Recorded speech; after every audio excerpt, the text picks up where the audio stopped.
So, ayan guys. Andito kami sa taniman namin sa Villa. Ayan. Ito palang part na yan, na gamasan na po siya ng damo. So, dito ay marami pa siyang damo. So, andito kaming dalawa.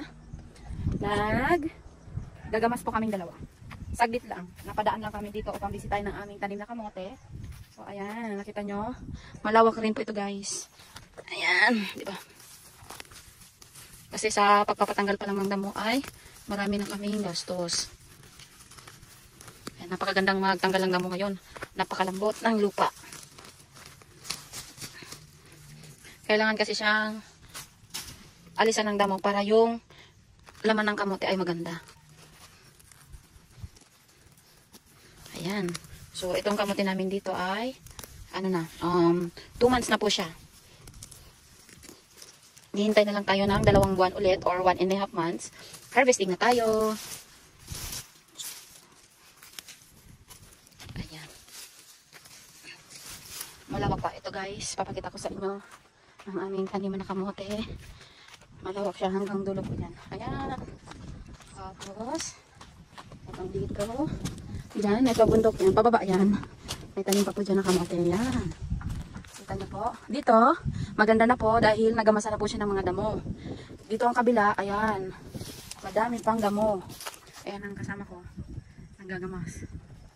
So, ayan.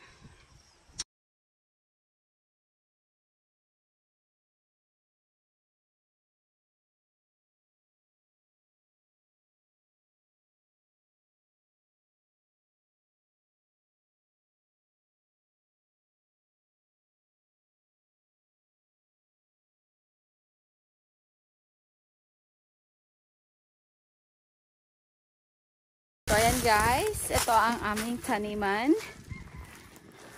Visit lang tayo at konting gamas ng mga damo. Dahil ditong part na to, hindi pa po yan na lilinisan. Ayan. So, maasikaso na naman namin yan pag uwi galing Manila. So, ayan. Kita nyo kung gaano kalawak ang aming taniman na kamote dito.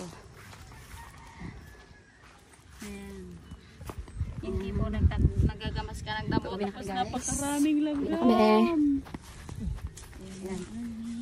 Ang daming kagat ng langgam. Malanggam doon sa kamutihan. Isa po. Saan na lang itsura namin? Ha? Saan? May ahas daw guys. Anong ahas? Anong ahas? Sawa? Cobra? Green. Lukay-lukay ang tawag dun sa ahas na kulay green dito sa amin. Ayan. Maganda sa pakiramdam kapag nababanat-banatan yung katawan. Ay, konting minuto lang ng kamay namin. No? Ganyan talaga pag masipag. Kaya, yan ang buhay dito sa Bicol. Pag hindi ka magsisipag, wala. Nakakakainin. Pero nga sa tambay, kumakain din. Yan ang daan namin. Pakaganda ng tanawin, no? Yan. So guys, bye-bye na. See you on our next vlog.